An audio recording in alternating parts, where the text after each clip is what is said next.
Pai Santo, muito obrigado por essa manhã. Nós, Senhor, sabemos que não merecemos estar na Tua presença pelo nosso mérito. Tu és santo e nós somos pecadores. Mas nós cremos em Jesus Cristo. Nós acreditamos que a nossa culpa foi carregada por Ele de uma vez por todas. E que por conta disso nós podemos chegar ao Senhor hoje com confiança, com alegria, com expectativa, sabendo que o Senhor cuida de nós, sabendo que o Senhor nos recebe como filhos amados. Nós clamamos, Senhor, por Tua presença em nosso coração essa manhã através da Tua palavra. Nós necessitamos dela para crescer na Tua presença. Nós precisamos do Teu alimento para continuar vivendo nesse mundo uma vida que Te agrada. Então nos ajuda, Senhor, enquanto lemos cada versículo, enquanto ponderamos nas verdades espirituais, que o Teu Santo Espírito nos abençoe. Nós também lembramos, ó Pai, nesse momento, daquelas crianças na Tailândia, que começaram a ser resgatadas hoje. Nós clamamos, Senhor, pela libertação delas.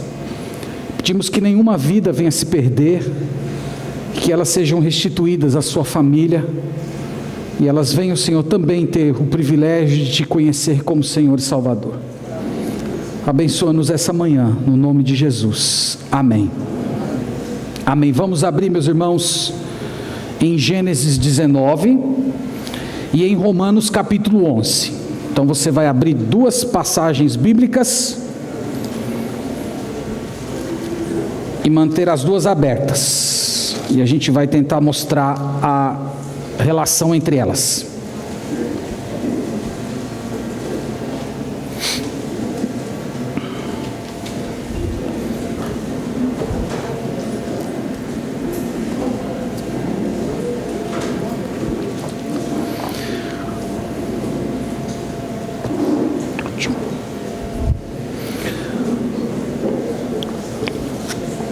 Romanos 11, verso 22, eu quero começar com ela, depois a gente vai para Gênesis capítulo 19.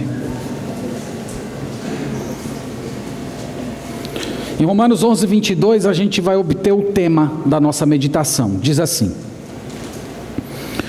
considerai, pois, a bondade e a severidade de Deus, para com os que caíram, severidade, mas para contigo a bondade de Deus, se nela permaneceres. De outra sorte, também tu serás cortado. Amém. O tema da nossa meditação hoje de manhã é esse: bondade e severidade. Estou tirando de Romanos 11, 22. E eu creio, irmãos, que falar desse tema nas mensagens que a gente tem trazido a respeito de Abraão é da mais absoluta importância, porque hoje há uma completa falta de compreensão do ser de Deus. Por um lado, há pessoas que tornam Deus um ser extremamente colérico, nervoso, iracundo, que está pronto a destruir você se você fizer alguma coisa errada. E do outro lado tem aquelas pessoas que tratam Deus como um ser excessivamente indulgente, que não é justo, não pune, não se ira. E eu penso, irmãos, que uma compreensão bíblica e equilibrada a respeito de Deus precisa tratar com harmonia esses dois aspectos do caráter de Deus. O Senhor é severo, mas o Senhor também é bondoso. E quando nós conseguimos ter essa compreensão harmoniosa do ser de Deus, nós conseguimos nos relacionar com Deus de uma forma saudável. Então hoje nós vamos voltar para Gênesis capítulo 19, e nós estamos olhando aqui os acontecimentos da vida de Ló. Para quem não veio semana passada, nós vimos Ló recebendo anjos na sua residência. Nós vimos que logo depois que ele recebeu aqueles 2 anjos, todos os cidadãos de Sodoma e Gomorra, sem exceção, todos cercaram a cidade pela noite e começaram a gritar, ordenando que Ló trouxesse aqueles 2 visitantes para fora para que eles estuprassem. E Ló tentou dissuadir a multidão, falando que eles não deveriam fazer aquilo, que eles eram irmãos. Ló os chama de irmãos. Ló chegou ao absurdo de oferecer suas 2 filhas virgens para serem estupradas pelos sodomitas, e era uma situação extremamente tensa, ao ponto dos anjos fazerem uma intervenção e cegar aquelas pessoas que estavam ao redor da casa. Mas eles estavam assim tão endurecidos no seu próprio pecado, que o texto sagrado diz que mesmo cegos, eles continuaram tentando apalpar a casa para encontrar a porta. Então a gente percebe assim o nível de devassidão e de maldade do povo daquela cidade, ao ponto de nem reagir mais à disciplina de Deus. Quando eu estava lendo isso, eu me lembrei no livro de Apocalipse, na época da tribulação, que é um evento que ainda vai ocorrer, fala uma coisa muito parecida com essa, que Deus vai estar jogando os flagelos nesse mundo, e as pessoas, em vez de chorar, de se arrepender, elas levantam os seus punhos para o céu e blasfemam contra Deus, elas não se arrependem. E é algo muito semelhante ao que está acontecendo aqui na cidade de Sodoma. Então nós terminamos a nossa meditação semana passada com os anjos advertindo Ló para que saísse de Sodoma imediatamente, que ele deveria correr atrás da sua família, e nós vimos que Ló foi atrás dos seus genros e tentou pregar para os seus genros que saíssem da cidade, senão Deus iria destruí-la, e os genros riram de Ló, mostrando assim aquele estado completamente infrutífero espiritualmente que Ló estava naquela cidade, ao ponto de nem os seus genros acreditarem nele quando ele falava no nome de Deus ou falava como um representante do Senhor. Então é como se cada cena dessa história fosse mostrando Ló num estágio mais baixo da sua vida e do seu relacionamento com Deus. A gente vai continuar lendo essa história a partir do versículo 15. Irmãos, eu queria pegar esse capítulo todo numa só pregação, mas a gente vai olhando os textos, escrevendo e pesquisando, e aí assim, a gente acaba achando quase que um crime pegar e tratar tudo, né? Então, vocês ainda vão ter que ouvir mais 2, tá? Semana que vem a gente vai falar sobre a mulher de Ló, pegando o texto de Jesus, lembrai-vos da mulher de Ló. Se Jesus mandou a gente se lembrar da mulher de Ló, então a gente tem que ter uma mensagem só para lembrar da mulher de Ló. E a gente vai fazer a última sobre as filhas de Ló, focalizando um pouco mais na família. Então, tenham paciência aí, que daqui para Jesus voltar, a gente vai sair do capítulo 19 para continuar a nossa observação nesse livro. Então vamos lá, irmãos, verso 15 do capítulo 19.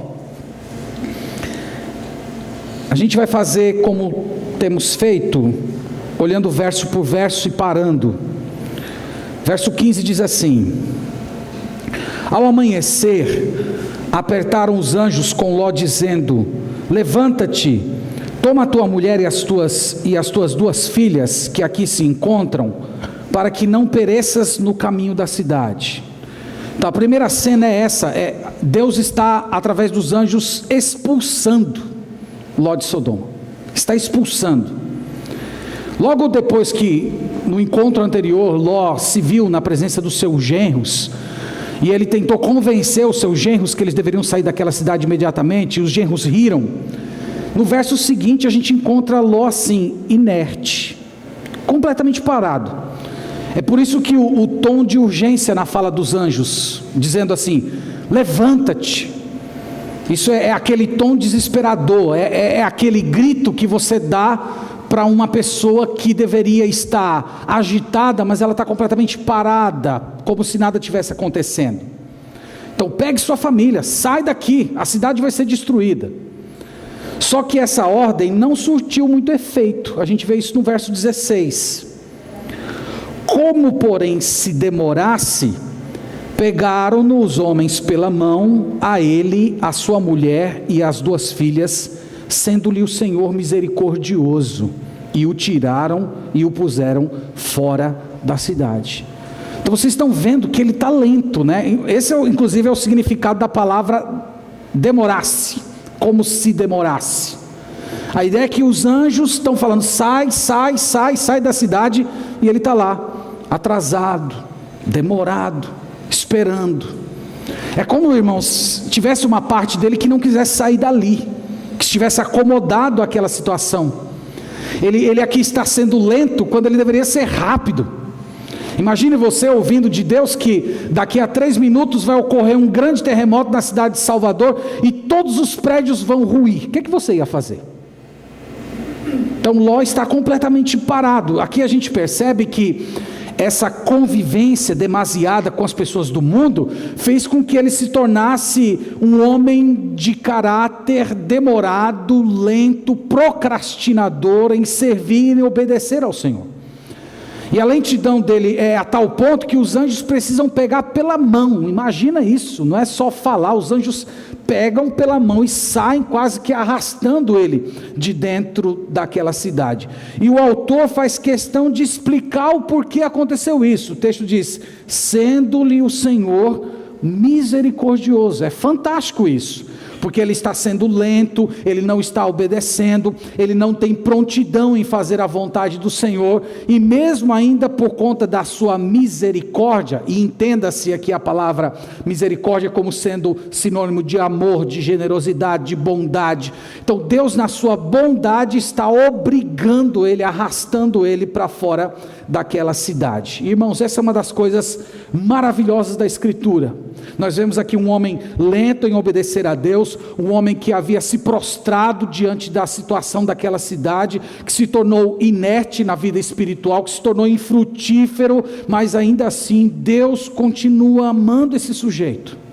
Isso é para ser uma palavra confortadora para o nosso coração, porque mesmo quando a gente é fraco, mesmo quando a gente tropeça, mesmo quando a gente é inconsequente, mesmo quando a gente não reage às ordens de Deus como Ele espera que a gente reaja, Deus ainda continua nos amando, às vezes até fazendo por nós aquilo que nós não temos forças de fazer por nós mesmos, às vezes nos arrastando pela mão, quando os nossos pés não estão conseguindo caminhar. Louvado seja o nosso Deus por essa maravilha em nossa vida.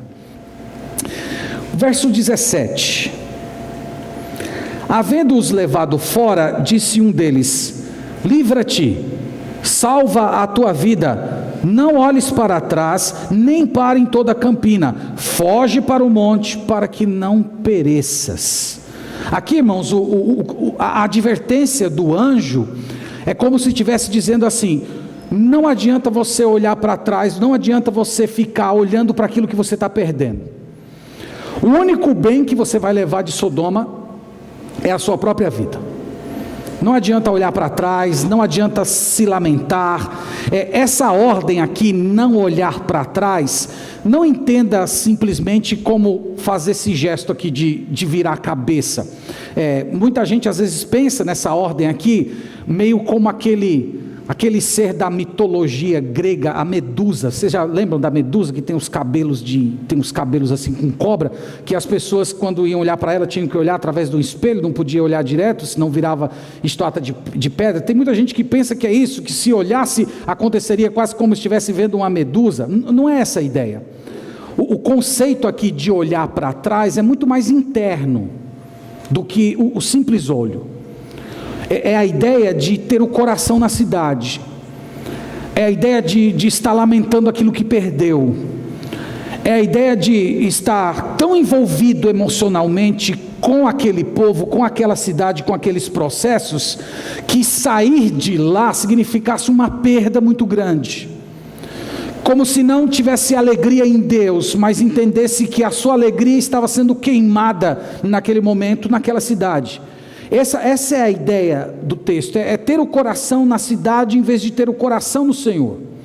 E o anjo indica o caminho: olha, não olhem para trás, não parem, avancem, subam o monte, lá vocês vão estar protegidos.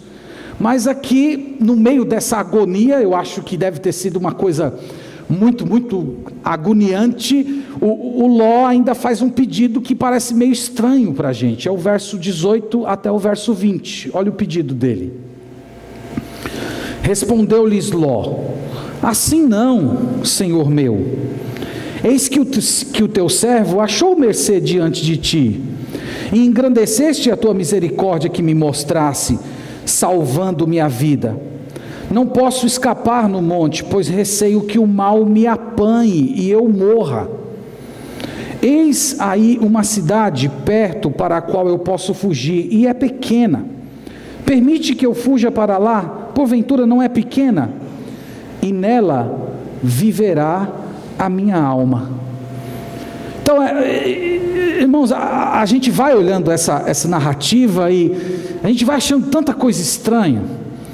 Uma hora ele não quer sair da cidade, ele está lento em sair da cidade, o anjo tem que arrastá-lo.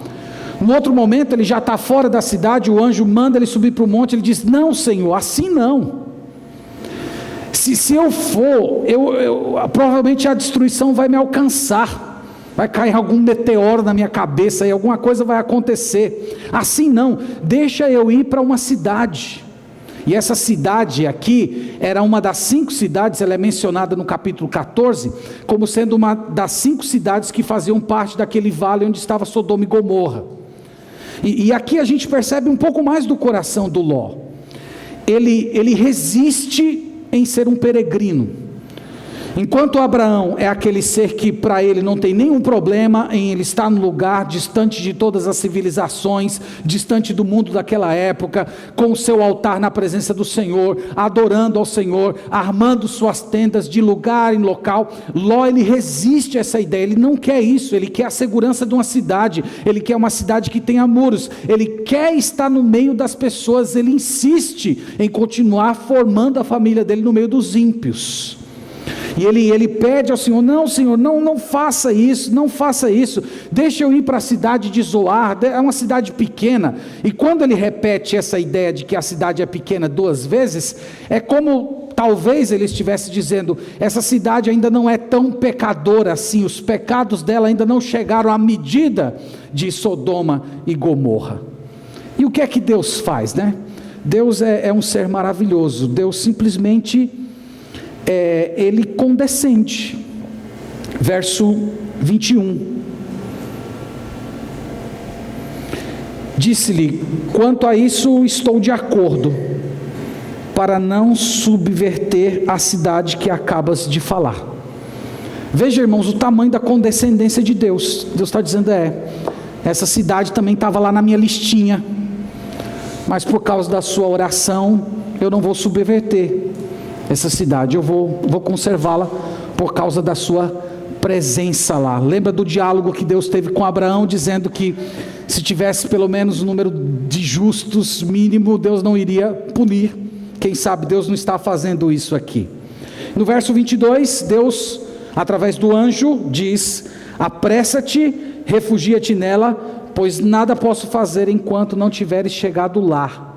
Por isso se chamou Zoar, o nome da cidade. Então Deus diz: vai logo, enquanto você não chegar nos portões da cidade, eu não vou destruir. Então aqui a gente vê, irmãos, toda a paciência de Deus, a generosidade de Deus, a proteção do Senhor, com um homem extremamente relutante em fazer a vontade do Senhor.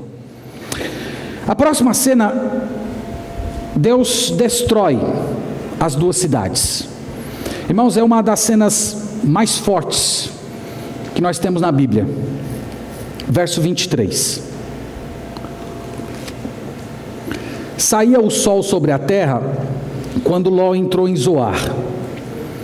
Então fez o Senhor chover enxofre e fogo da parte do Senhor sobre Sodoma e Gomorra, e subverteu aquelas cidades e toda a campina e todos os moradores das cidades e o que nascia na terra. E a mulher de Ló olhou para trás e converteu-se numa estátua de sal. É uma cena muito forte essa.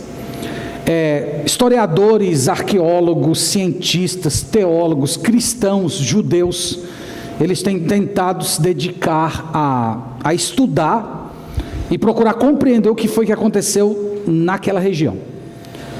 Porque a Bíblia fala que essa região era um vale belíssimo, muito bem regado, vida abundante, um verdadeiro oásis no deserto. Hoje é um lugar extremamente árido, seco, margeado por um rio que não tem vida nenhuma. Chamam de Mar Morto, mas na verdade não é um mar, é um rio. O Rio Jordão desemboca nele, e ali não tem vida alguma naquela região. Nós lemos quando Abraão foi libertar essa região por causa de Ló, que ali havia muitos poços de betume. Inclusive ainda hoje essa região é uma região que produz muito petróleo e gás natural. E alguns geólogos falam que naquela região ali há uma falha geológica, de modo que até hoje é um local de atividade geológica constante, embora aqui a Bíblia não mencione terremotos, mas ali é uma área de muita instabilidade. Então, a maioria dos cientistas, arqueólogos, tem chegado à ideia de que pode ter acontecido um terremoto ali naquela região, e a mistura de gases, enxofre, todas aquelas coisas, o próprio betume, petróleo, tudo isso explodiu, produziu uma explosão muito violenta, que jogou enxofre e sal incandescente sobre toda aquela planície. E é bem possível que a cidade, irmãos, ela foi derretida e engolida ao mesmo tempo, porque aquela região é a região que está no nível mais baixo do planeta Terra. Aquela região do Mar Morto, ela fica 420 metros abaixo do nível do mar. Então é bem possível que, à medida que a cidade ia derretendo, ela ia sendo engolida e ao mesmo tempo explodindo enxofre e sal e destruindo toda a vida que havia naquela região. Até hoje lá há uma espécie de uma coluna de sal que se estende por mais de 8 quilômetros ao sul do Mar Morto, que os árabes chamam de coluna de Sodoma. E é muito provável que essa coluna de sal que se explodiu e se espalhou em toda aquela região, é muito provável que tenha sido essa coluna de sal que caiu em cima da esposa de Ló enquanto ela estava olhando para a cidade. Então vocês imaginam assim o tamanho do terror, uma pessoa sendo engolida por uma nuvem, uma coluna de sal e enxofre, pegando fogo, caindo em cima dela, o corpo dela sendo consumido por sal e enxofre. Foi uma cena muito, muito, muito terrível. E tem um significado teológico também. A gente lê isso em diversas passagens do Antigo Testamento, que todos os locais que eram condenados à esterilidade, desolação e maldição, eram locais que eram marcados por sal. Então jogar sal dentro de uma casa, jogar sal dentro de uma terra, no Antigo Testamento é tema de maldição, é tema de juízo, é tema de esterilidade de um lugar condenado. Então tem um significado teológico também ali. Então é no meio de toda essa cena terrível que aparece a figura solitária do Abraão. Versículo 27 aqui, Abraão aparece na história. É como se o Moisés, que é o autor inspirado aqui, o autor sagrado do relato, é como se Moisés estivesse unindo os dois personagens. Lembra que eles estão juntos desde o princípio, e agora Moisés está conectando Abraão à história. Verso 27 diz: tendo-se levantado Abraão de madrugada, foi para o lugar onde estivera na presença do Senhor, e olhou para Sodoma e Gomorra e para toda a terra da campina, e viu que da terra subia fumaça como a fumarada de uma fornalha. Ao mesmo tempo que destruía as cidades da campina, lembrou-se Deus de Abraão e tirou Ló do meio das ruínas, quando subverteu as cidades em que Ló habitara. Então, irmãos, o texto sagrado mostra que Abraão subiu ao monte. Ele está a cerca de 30 quilômetros de onde está tudo acontecendo. Era de madrugada ainda, então muito provavelmente ele podia ouvir as explosões, ele podia ver aquelas nuances das chamas de fogo, ele ainda poderia ser vê a cidade sendo engolida, derretida por todas aquelas chamas, e ele tem a impressão que ele está diante de uma fornalha acesa, vendo toda aquela situação.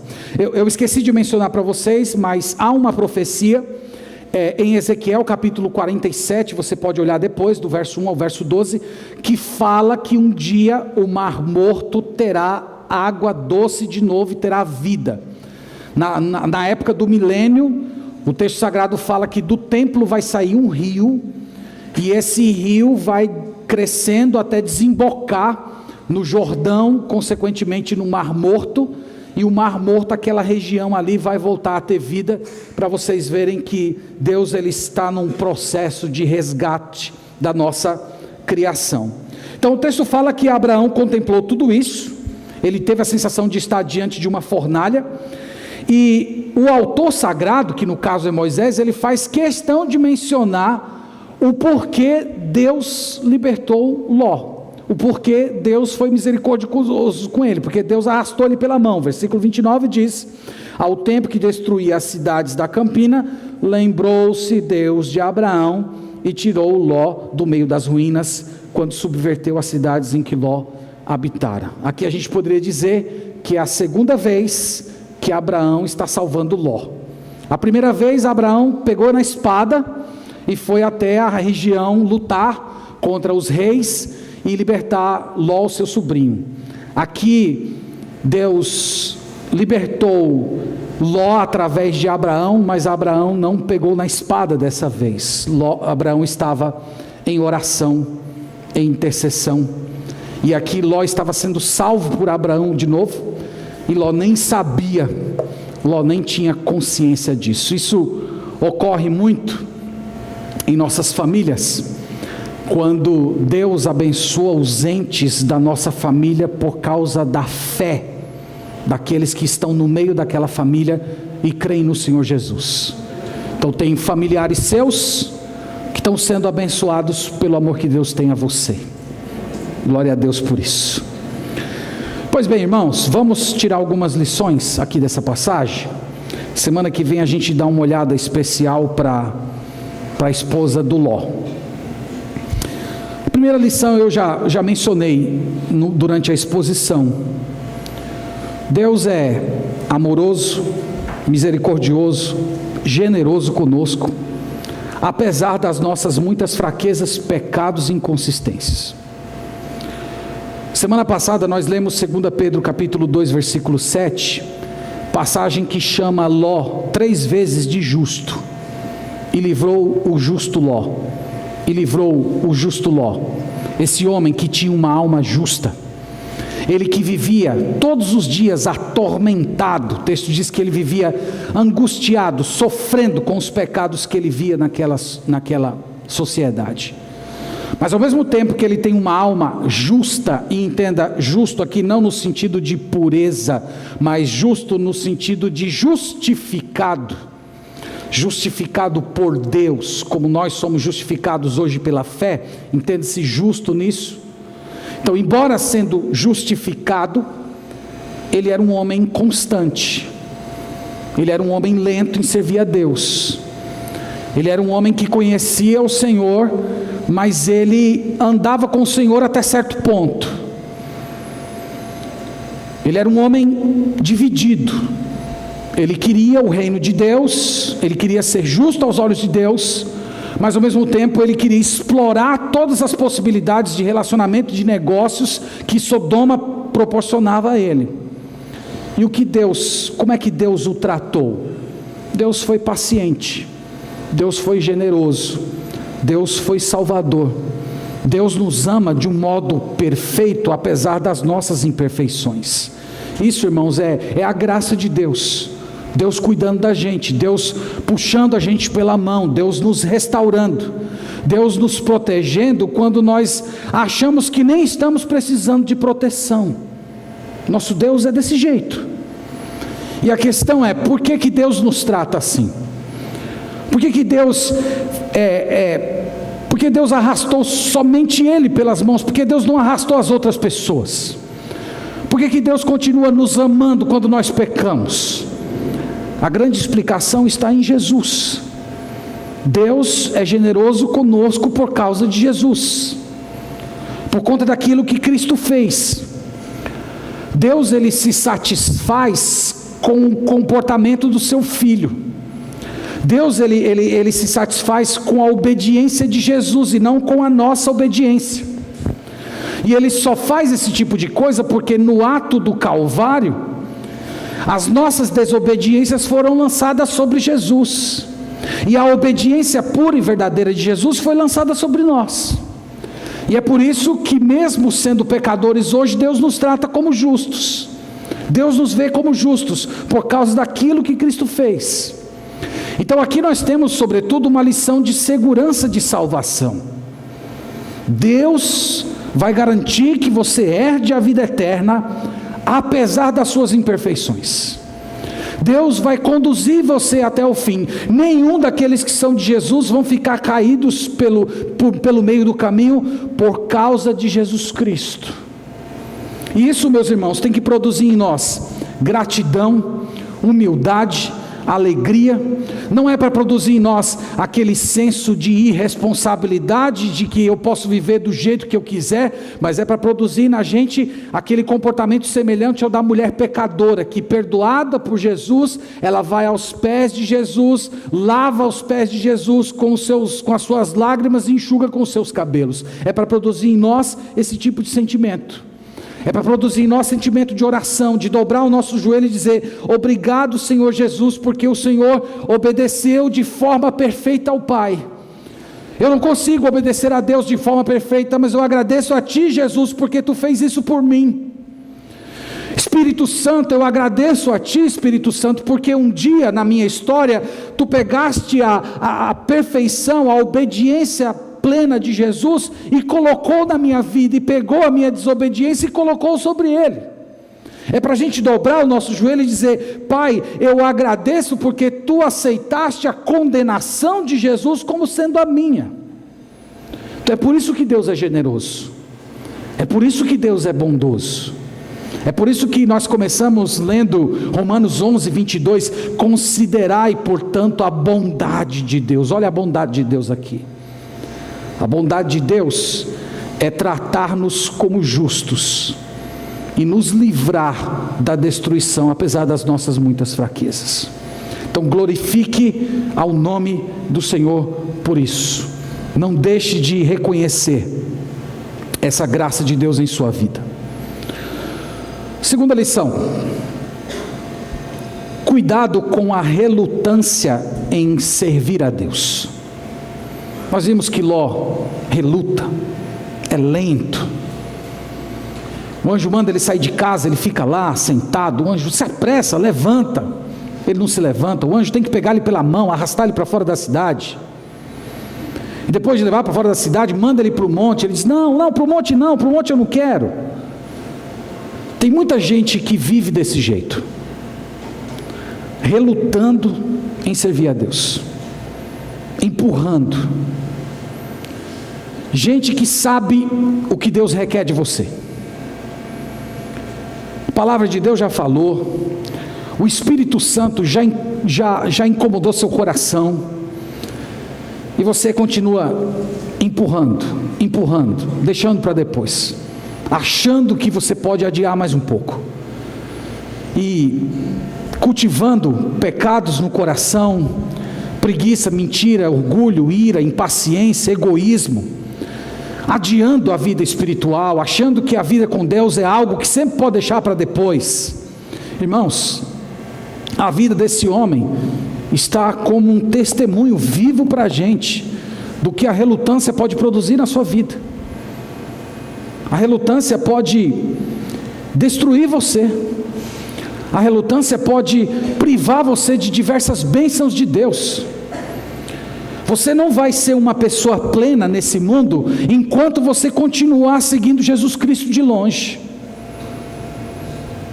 Enquanto Pedro não se assumiu como discípulo de Jesus, parando de fugir, de negar a Jesus e dizendo: eu não conheço esse homem, ou acompanhando Jesus de longe, enquanto Pedro não saiu dessa posição e não se assumiu como seguidor, como discípulo de Cristo, como pronto a dar a vida por Ele, Pedro não teve, irmãos, vida plena. Então, olhando esse exemplo de Ló aqui, nós temos que curvar o nosso coração no chão e clamar por quebrantamento, clamar por arrependimento. Se você não tem arrependimento no seu coração hoje, pela vida que você tem tido, é hora de você dobrar o seu joelho no chão e começar a pedir que Deus te dê arrependimento. Porque nas Escrituras o arrependimento, ele é tanto uma ordem que Deus nos dá, mas é também retratado na Bíblia como sendo um dom que o Espírito Santo nos concede. Então nós podemos clamar por arrependimento, nós podemos clamar por contrição, nós podemos clamar dizendo: Senhor, meu coração está duro, amolece meu coração, me dá arrependimento, me dá quebrantamento, me ajude a sair dessa inércia espiritual, te seguir de perto, andar com o Senhor, me dá força de fazer aquilo que eu não estou conseguindo fazer com a minha própria força. Então clame ao Senhor por isso, porque senão essa relutância, ela vai te destruindo aos poucos, ela vai te tornando indiferente, ela vai te fazendo mundano, ela vai endurecendo o seu coração, e logo logo você vai ser confundido com um cidadão de Sodoma, você vai perder aquele aspecto que distingue você do mundo, você vai se tornar um igual, você não vai representar mais Deus. Então cuidado com a relutância. Se Deus está falando com você, mostrando que você tem que corrigir sua vida, falando que pecados você precisa abandonar, ou já ministrando ao seu coração sobre o tipo de caráter que você deve desenvolver, antes que seja tarde, clame ao Senhor e comece a desenvolver isso. A vida de Ló é a ilustração do que pode acontecer com uma pessoa justa, mas que não anda com o Senhor, com integridade e com o coração completo. A última lição. No início nós dissemos que Deus é bom. Romanos 11, 22. Deus é bom, mas Deus também é severo. Gênesis 19, nós temos bondade e severidade ao mesmo tempo. Bondade na salvação de Ló, severidade na punição de Sodoma e Gomorra. Irmãos, o Vale do Mar Morto é uma pregação. Qualquer pessoa que anda naquela região hoje, não sei quantos aqui já foram lá, já foi, né, irmã Maria? Irmã Maria só vive lá, aliás, né? A senhora de vez em quando manda foto para a gente. Quem anda naquela região, ali você tem pregação, é um testemunho. E não sou eu que estou dizendo isso não, isso está na Bíblia, em Judas, lá no final do Novo Testamento. Olha comigo, Judas,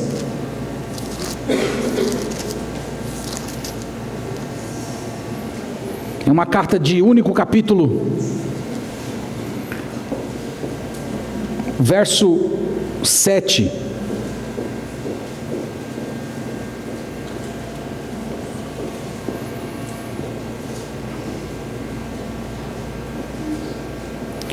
Judas aqui está se dirigindo a pessoas que estavam transformando a graça de Deus em libertinagem. Transformar a graça de Deus em libertinagem é dizer assim: Deus já me salvou, Ele perdoou meus pecados, agora eu posso viver como eu quiser. Onde abundou o pecado, superabundou a graça, então vou pecar aqui à vontade, porque a graça vai superabundar. Judas está escrevendo para essas pessoas, e ele diz assim no verso 7: como Sodoma e Gomorra e as cidades circunvizinhas, que havendo-se entregado à prostituição, como aqueles, seguindo após a outra carne, são postas para exemplo do fogo eterno, sofrendo punição. Então veja que ele diz: duas cidades elas se entregaram à prostituição, mas veja que não é uma simples prostituição. O autor faz questão de detalhar que tipo de prostituição ele está se referindo. Ele chama de a prostituição que segue após a outra carne. Você sabe o que isso significa? É a prostituição da mesma carne. A palavra outra aqui tem esse sentido. Então é como se fosse homem correndo atrás de homem, homem se prostituindo com homem, mulher se prostituindo com mulher. É isso que Judas está dizendo. E ele está relatando aqui, irmãos, que aquelas duas cidades é uma recordação perene, é um exemplo, é um testemunho de que um dia haverá um fogo eterno. É por isso que nós estamos dizendo que o Mar Morto é uma pregação. Aquela região ali hoje é um lembrete que as pessoas devem honrar ao Senhor. Quando você um dia for visitar lá, ou se um dia você entrar na internet para olhar fotos daquela região, lembre-se disso. Aqui nós temos uma pregação, um testemunho de que Deus vai julgar o pecado, Deus vai julgar o mal, Deus vai julgar a prostituição. É uma recordação constante, irmãos, que as ofertas, diante das ofertas do amor, da salvação do Senhor, se nós rejeitamos isso, se nós damos as costas, se nós tratamos isso com desdém, essa oferta de amor vai se mudar e Deus vai voltar para você com destruição e severidade. E aqui me permitam mudar um pouco as palavras do apóstolo Paulo, mas se Deus é contra nós, o que será de nós? O que será das pessoas quando Deus se voltarem contra elas? Então nós falamos que Deus é bondoso, mas essa bondade de Deus não é para ficar sendo pisoteada. Essa bondade de Deus não é para ficar sendo tratada com desdém. Inclusive Paulo falou isso, eu queria ler com vocês, Romanos capítulo 2, versículo 4. É bem interessante esse versículo, e eu acho que ele cabe bem aqui para o que a gente está tentando dizer.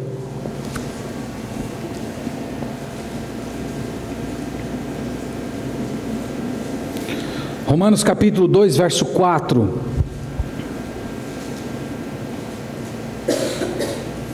Ele diz assim: ou desprezas a riqueza da sua bondade e tolerância e longanimidade, ignorando que a bondade de Deus é que te conduz ao arrependimento? Então o argumento de Paulo é: vocês não podem ignorar a bondade, a generosidade, o amor de Deus, porque o objetivo da bondade de Deus qual é? Conduzir ao arrependimento. Então, se a bondade de Deus, se essa generosidade, essa paciência de Deus não está servindo para te levar ao arrependimento, isso significa que vai chegar um momento em que a bondade de Deus vai cessar, e esse Deus que está indo a você, ele pode se tornar um Deus contra você, e aí a sua vida vai estar perdida. Sodoma e Gomorra, irmãos, é um prelúdio disso. A gente poderia dizer que Sodoma e Gomorra são um prelúdio do inferno. Sodoma e Gomorra é a demonstração do que o Senhor faz com uma sociedade que se torna excessivamente sensualizada, violenta e injusta. É o que vai acontecer. Falta de pudor. Quando pessoas imorais tomam a governança, é isso que Deus faz. Um lugar de execução da justiça de Deus, onde até a última gota do cálice da ira de Deus vai ser bebida, sem ter como voltar atrás. Sabe aquela pergunta que as pessoas fazem assim, quando ficam chocados no meio de uma maldade? Essa semana eu acho que todos vocês acompanharam aquela menina adolescente que foi morta por engano, por causa de dívida de tráfico. Confundiram ela com a família de alguém que estava devendo para o traficante, e foram lá e asfixiaram, e a gente fica tão chocado com isso. E quando nós olhamos esse tipo de violência, normalmente uma pergunta que as pessoas fazem é: onde é que está Deus? Onde Deus está? Deus não está vendo isso? Mais alguns anos, irmãos, e ninguém mais vai fazer essa pergunta. Mais alguns anos, o universo todo vai se calar e vai se tremer diante de Deus. Mais alguns anos, as pessoas que fazem essa pergunta, elas terão a resposta. A resposta é: Deus estava escrevendo tudo no seu livro. É o que está lá no final do Apocalipse. Os livros foram abertos e cada um foi julgado segundo as suas próprias obras. Irmãos, a justiça vai acontecer. E a Sagrada Escritura fala que os anjos e os remidos, eles vão glorificar o nome de Deus pela administração da sua justiça nesse mundo. Enquanto há um outro grupo de pessoas que terão de sentir na sua própria pele o que elas fizeram, o modo como elas reagiram às ofertas da bondade do Senhor Jesus. E Sodoma e Gomorra é apenas uma prévia, é um trailer, é um prelúdio disso que vai acontecer daqui a alguns anos. Se você está aqui essa manhã e deseja fugir dessa ira vindoura, desse fogo que, diferente do fogo de Sodoma e Gomorra, é um fogo que nunca vai se apagar, é uma destruição que nunca vai cessar. Se você quer fugir dessa ira, hoje se refugie em Jesus. Clame a Jesus, dobre o seu joelho diante dele. Veja que eu não estou pedindo para você aceitar Jesus. Eu estou dizendo para você curvar o seu joelho diante do Rei do Universo e dizer: me aceite, tem misericórdia de mim, porque é só Ele que pode te proteger, é só Ele que vai tirar pela mão aqueles que são remidos, antes que o juízo comece a descer nesse mundo. Então creia em Jesus hoje, entregue sua vida a Ele, se converta a Jesus. Diga: Jesus, eu quero ser salvo dessa ira, eu quero receber o perdão dos meus pecados, eu quero que as minhas injustiças sejam depositadas em Jesus e a justiça dele seja depositada na minha vida, para que o Senhor de hoje em diante me trate como justo. Só assim você vai ser livre. Então, meus irmãos, que Deus nos abençoe essa manhã e que todos nós estejamos sensíveis tanto à bondade quanto à severidade de Deus. Amém. Vamos orar todos juntos ao Senhor nesse momento. Pai santo e amado, nós glorificamos o teu nome nesse dia. O Senhor é bom, mas o Senhor também é justo, e nós te honramos por esses dois atributos que estão perfeitamente harmonizados eternamente na tua pessoa,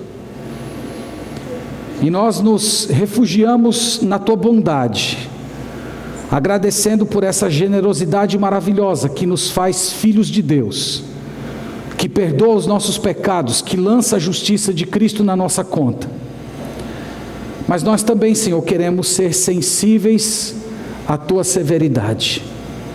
Nós não queremos tratar a tua graça com desdém, nós não queremos tratar a tua graça com libertinagem, nós não queremos desprezar o que a tua Escritura diz, aquilo que o Espírito Santo tem nos incomodado. Portanto, Senhor, nós pedimos por quebrantamento, nós pedimos por arrependimento, nós pedimos que o Senhor nos conceda um coração novo. Nós clamamos, Senhor, para que nós não nos peguemos relutantes em te servir, adiando, empurrando para depois a vida espiritual, mas que o nosso coração seja tomado por um senso de urgência, e que nós cheguemos na tua presença para te buscar face a face, crendo no Senhor, buscando ao Senhor, recebendo o poder do Espírito Santo, vitalidade espiritual, para a gente poder viver nesse mundo uma vida que glorifique ao Senhor. Eu peço a Deus que, se há alguém aqui com o coração endurecido, quebranta, Pai, tem misericórdia, o Senhor é todo poderoso para fazer isso. Eu peço que o Senhor tenha misericórdia, venha ao encontro e abençoe, e faça essa pessoa ter sensibilidade espiritual, e ela perceber que não vale a pena viver uma vida em que se segue Jesus Cristo de longe. Clamo também, Senhor, pelas pessoas que estão aqui e que ainda não creram, Senhor, no teu nome. Pedimos, ó Deus, que essa severidade do Senhor com Sodoma e Gomorra seja um alerta que chegue ao profundo do coração dessas pessoas, e elas fujam dessa condenação que se aproxima, e elas encontrem a bondade de Jesus no Calvário, que perdoa os pecados e transforma a vida. Faz isso essa manhã, Pai, nós vamos glorificar o Teu nome. Essa é a nossa oração ao Senhor, no nome de Jesus. Amém. Amém.